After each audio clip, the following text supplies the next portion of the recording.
un petit point sur les livres que j'ai lus ce mois-ci. Du coup, alors le premier, je l'ai pas sur moi parce que c'est un ami de ma sœur qui me l'a prêté. Il s'agit de Stoner de John Williams, qui raconte en fait la vie d'un homme qui vient d'un milieu rural et qui va avoir l'opportunité de faire des études à l'université. Donc c'est la première personne de sa famille en fait à vraiment recevoir une instruction intellectuelle. Et à la base, il y part pour un cursus en rapport avec l'agriculture. Et en fait, il pense qu'il reviendra avec des connaissances qui pourront permettre à ses parents peut-être d'alléger un petit peu leur charge de travail, d'optimiser la manière dont ils cultivent leurs terres et en fait, voilà, potentiellement réussir à les sortir de leurs conditions qui peut être quand même assez difficile. Sauf que un de ces cours obligatoires se trouve être un cours de littérature anglaise, si je dis pas de bêtises. Et donc c'est un cours qu'il a depuis plusieurs mois. Mais un jour d'hiver, un jour particulier, il va soudainement être un peu pris en grippe par le professeur. Professeur qui va l'interpeller lors d'un cours et lui dire une phrase qui va vraiment le secouer intérieurement et en fait qui va lui faire réaliser le pouvoir de la littérature, euh, le pouvoir en fait de transmettre des émotions et de s'adresser aux gens à travers les âges, à travers les siècles. Et c'est quelque chose qui va vraiment changer le cours de sa vie. Ce que j'ai compris, c'est que c'est un livre donc sur l'amour de la littérature, la passion de l'apprentissage, les déceptions de la vie et ce truc qu'on a un petit peu chacun en nous de vouloir s'élever, de vouloir mieux comprendre le monde et de trouver sa place dans celui-ci. Euh, c'est quelque chose que j'ai trouvé très touchant parce que c'est vraiment un homme hyper simple, avec une vie pas forcément très palpitante. Il y a vraiment une magie dans la simplicité de cette vie. Et, euh, et ça me. Enfin, je sais pas, moi, c'est le genre d'histoire qui me touche particulièrement. Je crois que juste après, j'ai lu ce livre qui s'appelle Une forêt de Jean-Yves Joannet. J'avoue que j'ai pas trop aimé. En gros, ça se passe dans les années 40, si je dis pas de bêtises, après la guerre, après la Seconde Guerre mondiale. Ça parle d'un capitaine de l'armée américaine qui se trouve aussi avoir une formation en droit et qui est passionné par les oiseaux. Et en fait, en gros, il est déployé en Allemagne pour régler une affaire. C'est celle d'un procès d'oiseaux. Donc en fait, des oiseaux dans une forêt, ces oiseaux-là, là, sur la couverture, qui sont accusés en fait de propager, enfin de chanter un chant nazi, enfin de fredonner un air de chant nazi, parce qu'en fait, il se trouve que leur habitat, leur forêt, est une forêt dans laquelle pardon, euh, les SS, I guess, faisaient leurs entraînements. Et voilà. J'ai trouvé le plot un peu absurde. C'était facile à lire, mais honnêtement, pas très intéressant, hein, je vais être tout à fait honnête. Juste après, du coup, j'ai lu Agar Agar de Isabelle Wolf, qui m'a été offert par une amie pour mon anniversaire. Et en fait, c'est le premier roman d'une connaissance, donc félicitations à elle.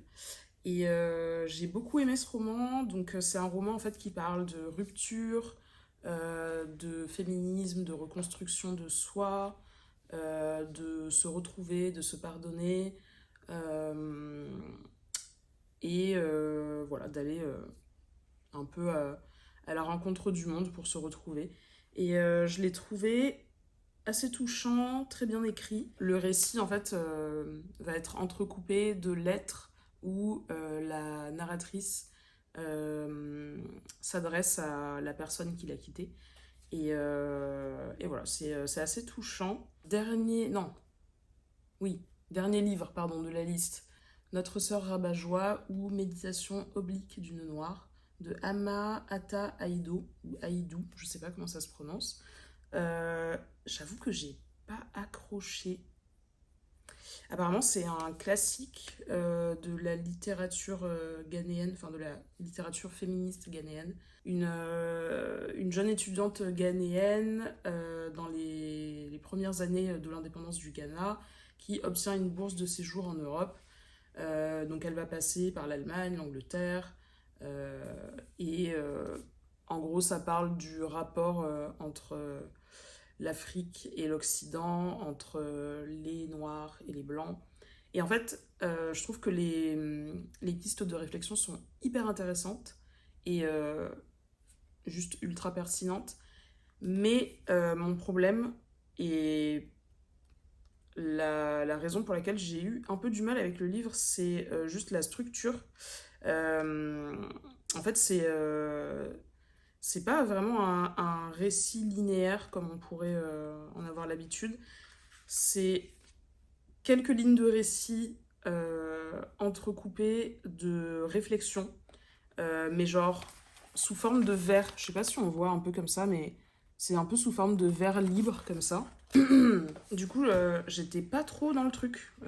J'ai trouvé ça très intéressant, mais ouais, j'avais juste hâte de le finir parce que j'ai pas accroché. J'ai aussi continué Beloved de Toni Morrison. J'ai beaucoup de mal. En fait, je suis sur ce roman depuis le mois de d'avril, je crois. Avril ou mai, je sais plus. Non, je crois que c'est depuis le mois d'avril. Et alors, quand je l'ai commencé, aucun souci. Sauf qu'en fait, je me suis très vite heurtée à la réalité. C'est que en début d'année, j'ai décidé d'essayer de lire le plus possible en VO. Jusque-là, ça posait pas de problème, sauf que en fait, je lis surtout sur mes pauses déj au travail. Et le truc, c'est que parfois, c'est dur de rentrer dans le truc et de me concentrer pour lire en anglais.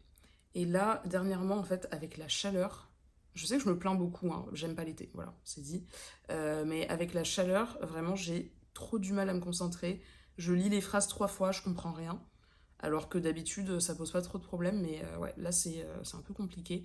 Il me reste à peu près la moitié du livre. Je pense pas que je le terminerai ce mois-ci, ce sera plutôt fin juillet, je pense. Du coup, en parallèle de Beloved, j'avais très envie de lire plutôt un livre français, en français, pardon. Du coup, j'ai choisi La plus secrète mémoire des hommes. Je pense que ça va me parler. Ces temps-ci, avec la chaleur, j'arrive à porter un seul parfum. C'est le Light Blue de Dolce Gabbana, qui a un côté un petit peu frais, citronné.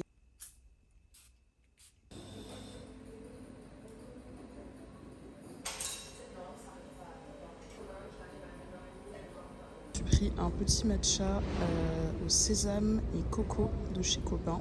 On va tester ça.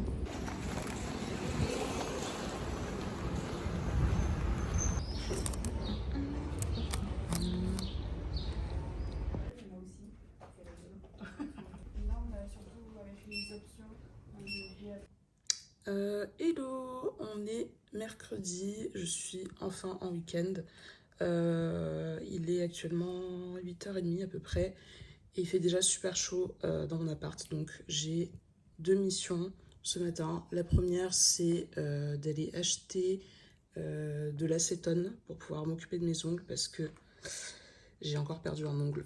Voilà, j'ai perdu 2 ongles au total, c'est pas possible. Donc il faut que je m'occupe de ça. Et la deuxième mission, c'est de trouver un café climatisé pour me poser un petit peu, écrire dans mon journal. J'aimerais bien lire un petit peu aussi aujourd'hui. Et voilà, je fais tout ça ce matin parce que vraiment en ce moment l'après-midi il fait 41 degrés donc c'est juste trop compliqué de trouver l'énergie de faire quoi que ce soit. Genre même lire ça me coûte. Donc on va essayer d'être productive ce matin et cet après-midi ça va être repos, chill. Et voilà, à tout à l'heure.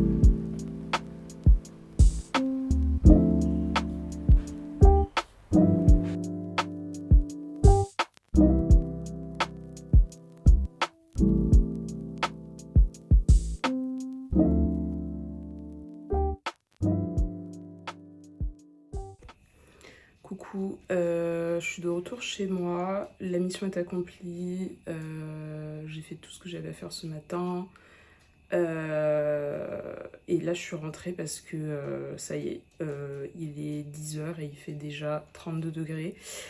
Donc cet après-midi je vais faire mes ongles, essayer de survivre, faire un petit peu de rangement et honnêtement c'est à peu près tout, hein. Je pense que je ressortirai pas avant la fin de la journée. Donc voilà, à plus tard. C'est la première fois que je fais une dépose toute seule et j'avais un petit peu peur de faire n'importe quoi, mais finalement tout s'est bien passé, mes ongles vont très bien, donc je suis plutôt contente. Alright, il va bientôt être 13 h, donc je pense que je vais bientôt manger. Et le reste de l'après-midi va être consacré à du rangement, du ménage. Voilà, je pense que je vais continuer à lire mon livre un petit peu. Et on se revoit probablement demain.